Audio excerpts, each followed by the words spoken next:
Friends, Z news में आपका खैर मकदम है।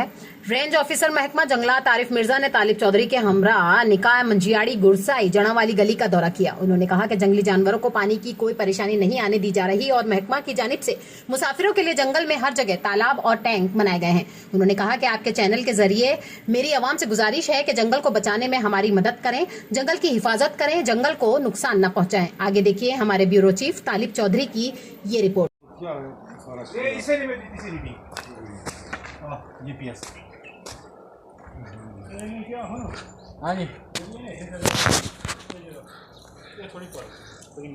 यार इन लोगों को भी थोड़ा देखना चाहिए। मैं इसने सुपरविजन की थी इसने वो कम ना लो कराना दे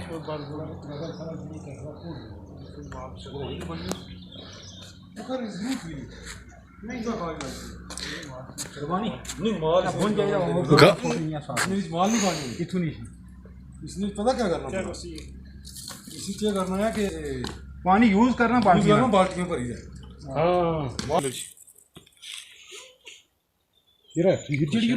कोई शक नहीं बस इसलिए बाल्टी बना देंगे।